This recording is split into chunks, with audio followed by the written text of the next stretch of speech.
Here's a guy to misunderstand the Bible. So I want to at least introduce you to the idea that God actually made you. You absolutely did.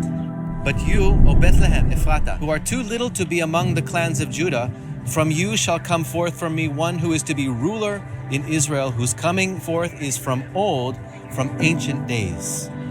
Which means? That he came from eternity. That interpretation is a bit of a stretch. The earth existed in ancient days. That doesn't mean that it's existed for eternity. That the ruler in Israel is going to come from Bethlehem, whose history is from... This is in the Bible? This is in our Tanakh. If the prophecy is about someone from Bethlehem, it isn't about Jesus, because Jesus didn't come from Bethlehem. He came from Nazareth. The story in Luke about Joseph having to go to Bethlehem to be counted for a census is obviously made up. There was never a census that required everyone in the entire Roman Empire to go back to their ancestral homeland, as Luke claims. Not only is there no record of any such census, which is weird because making a record is the entire point of a census, this would be pointlessly disruptive to the entire Roman economy. Hey everybody, I'm Dan McClellan. I'm a scholar of the Bible and religion, and we see in the first 5 verses of Luke 2 the story about Caesar causing an empire-wide census to be held so the whole world could be taxed. And there was a requirement that everyone return to their ancestral hometown in order to register. And this causes Joseph and Mary to go down to Bethlehem so Jesus could be born in Bethlehem in agreement with Hebrew Bible prophecy. And it's absolutely not historical. It could not have happened, and for several reasons. The most clear reason is that Quirinius was not governor of Syria until 6 to 7 CE, and that's when Rome annexed Judea from Archelaus and deposed Archelaus for his rank incompetence, and then sent Quirinius to conduct a census so that they could know exactly how to tax the new territory that they had just taken over. So this happens a good 10 years after Herod's death, and Luke presents this as all happening during the life of Herod. So that's not historical. Additionally, there's no evidence of an empire-wide census ever taking place during the Roman Empire. There is no evidence that Rome ever required anyone return to an ancestral hometown. That would be nonsensical anyway. It would entirely nuke the economy for weeks, and the results would not give Rome accurate data about who's living where and doing what. I had no idea. Now, in the book of Daniel, okay, in our Tanakh, Daniel talks about how he's given a vision that the Messiah is supposed to come before the destruction of the Second Temple in Jerusalem. Which happened.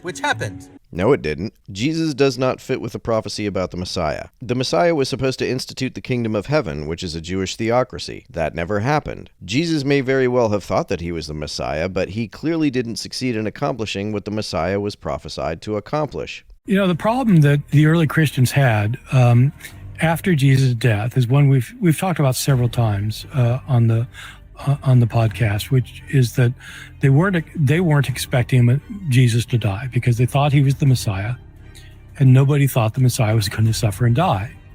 And so this was not a Jewish expectation. The Messiah is going to be a great figure of power and grandeur who destroys the enemy and wipes them out and rules Israel as a sovereign state, and the other nations will serve Israel. And so that's what the Messiah is going to be. Well, the idea that a Messiah was going to be crucified made not just zero sense, it was like nonsense. And that's why most Jews never did, accept Jesus. He's not the Messiah. Insane. In the early 30s, Jesus came and did his ministry, and he was cut off from his people, rejected, according to Isaiah 53. And I'm quoting our Tanakh, and he's fulfilling prophecy after prophecy after prophecy. Now, Isaiah 53 wasn't about Jesus. That's where you'll find the passages about the suffering servant. Since the servant was mistreated in ways that sound kind of similar to how Jesus was mistreated, Christian apologists interpret it as a prophecy about Jesus. It isn't. It's not even a prophecy about the Messiah. Isaiah 41 explicitly specifies who the servant is. It says that the servant is Jacob. Some of our Jewish people, when he came, they accepted him, and some of them rejected him. Mm-hmm. But it was prophesied also in the Tanakh that he will be rejected by his own people. The passage from Psalm 118 is in the past tense, so you have to do some creative interpretation to infer that it's a prophecy at all. And nowhere in this passage is there any claim that it is a prophecy about the Messiah or Jesus. Zechariah 12:10 is a prophecy about God sending someone to Jerusalem who gets pierced, and then the people who pierced him end up mourning him. It's hard to square this with the story of Jesus, given that neither the Romans nor the Pharisees are depicted as mourning him. Okay. And so I just wanted to That's introduce you to Yeshua. People in Israel, they call him Yeshu, but his real name is Yeshua, and he came for you personally. Why is that? Because all of us, in our best day, aren't righteous according to God's standards. When we compare ourselves downward to people that are worse than us, we're good. But when we compare ourselves upward towards God, we're not so clean. Speak for yourself. Obviously, yeah. So in the 10 Commandments, there's lying and stealing and adultery and honoring your parents, coveting, which means wanting something that someone else has, which is something that happens in our mind. We can't always help it. Then why are we being held responsible for it? So in the Bible, in Yechezkel, it says the soul that sins will die. So how do we not die? How do we get rid of it? How do we get rid of it? It's a great question. That's a really great question. Do we have to become better? Do we have to? Yes, and that's the difference between religion and a relationship with God. God says, I love you so much and I know that you can't do enough to be sinless. You can't. It's not in your own power. Why do we deserve punishment for the sins over which we have no power? You can do good and you should do good, but it won't erase what you did.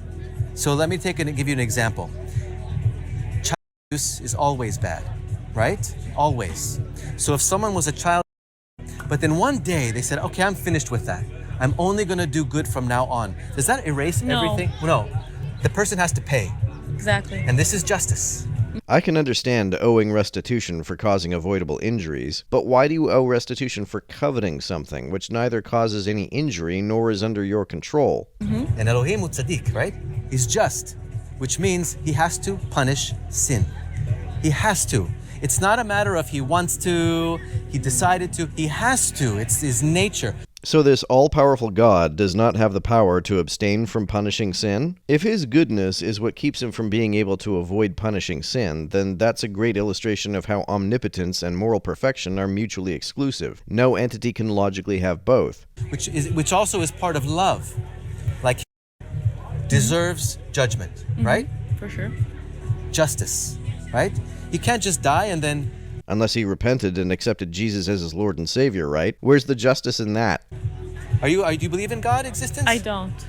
Really? Yeah. Why not? I was raised that way. You were raised not to believe in God? I was raised, yeah. My dad came from a super Orthodox family, and when he was about 16, he wanted to be completely the opposite. Okay. So he has a very good relationship with his family, with the Orthodox family, but he's completely different. He's super anti-religion, everything. So that's just how I was raised. First of all, I was raised Jewish, just like you. It doesn't sound like she was raised Jewish at all. Just because she was raised and she's ethnically Jewish doesn't mean she was raised Jewish.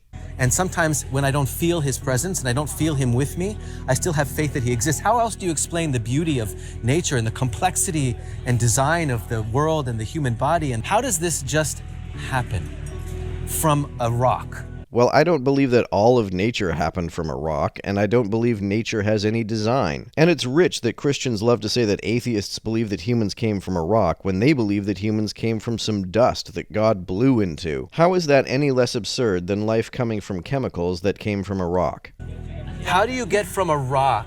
Evolution, I would say. Yeah, but that takes a lot of faith to believe that, right? No. Humans are made out of chemicals, so why would it take faith to infer that we came from chemicals? That seems like a pretty intuitive inductive inference to me.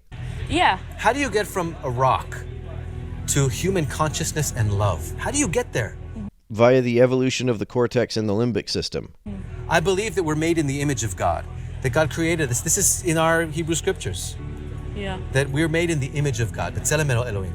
So we look like him? Also, the Bible actually says that we were made in the image of multiple gods. Genesis quotes God as saying, "Let us make man in our image, in our likeness." He's speaking in the first person plural. I guess I was always wondering, how was God created? I always wondered. He's eternal, uncreated, always existent. So is the universe. That's why the universe doesn't need a creator to bring it into existence. There was never a time when the universe wasn't already in existence. And everything that we see came forth from him, from his word. He created everything, which means there had to be a beginning of time and matter and space, all at the same time. Then God can't be eternal because something which is eternal has existed for infinite time, which God can't do if there hasn't been infinite time. And in the Bible, it talks about how in the beginning God created the heavens and the earth. In the beginning, the earth was void, without form. And darkness was over the face of the deep. Bereshit. Yeah, Genesis. And the Spirit of God was hovering over the waters. How are there waters on a void, formless earth? What does it mean for the earth to be void if there are waters on it? And already you have God and the Spirit of God working in creation to create the universe. And then you have the Word of God coming forth, which the New Testament says the Word became flesh and lived with us. And this is not a foreign concept. This is something that's totally Jewish. And if you open the New Testament, you see that Ayochasin shel Yeshua HaMashiach ben David ben Avraham talks to our people. So first you have to come to the realization that all of this can't just happen by chance. You seem to think that the only alternative to God is chance. You're assuming that chance is the default state of reality and that order can only exist if it is imposed by a conscious mind. This is a baseless assumption. Because that takes more faith. You're believing in the God of chance. I believe in the Creator. Because if you look at reality, everything that you see here, the bicycle, the building, had to come from a mind.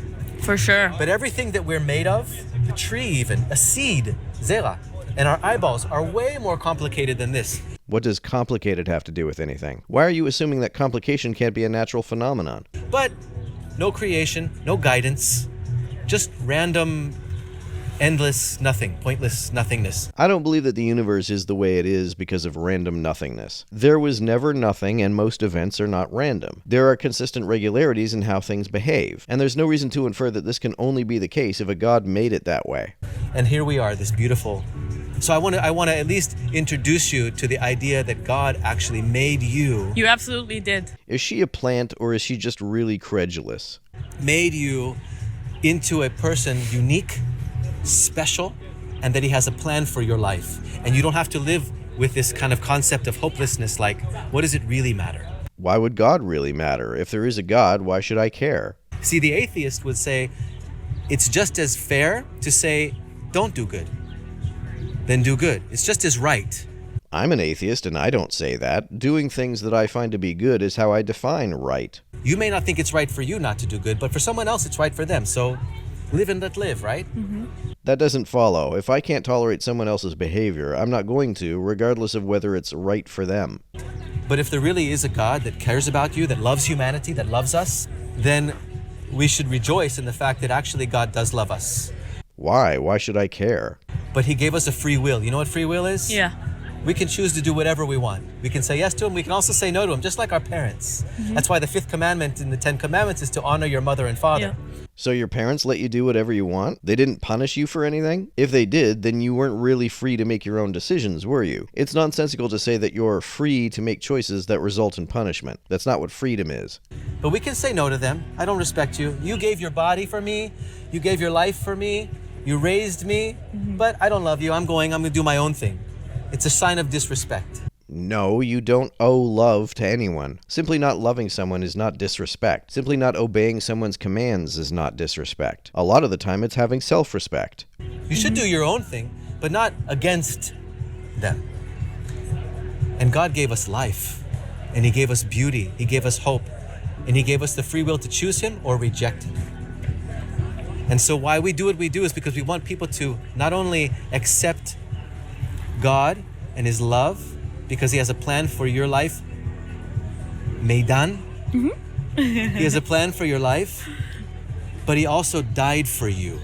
Yeah, but he allegedly only stayed dead for 3 days. It's not much of a sacrifice that he gave up his 3-day weekend for us. So that you could live for eternity. What are the most important things to you in your life? I really want to do something meaningful. I care that other people, even people that I don't know, are good and taken care of. Yeah. That's amazing. And do you know that in an atheist worldview, there's no real good?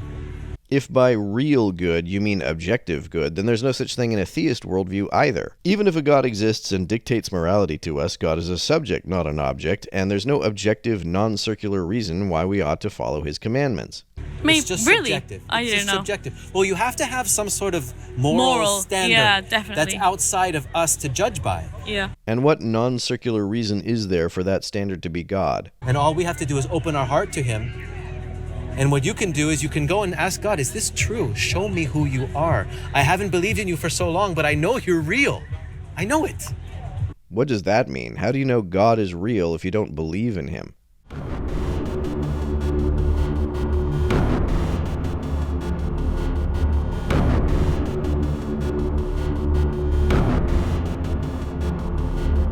To everyone who helps me out on Patreon, you're a big help. Thanks so much.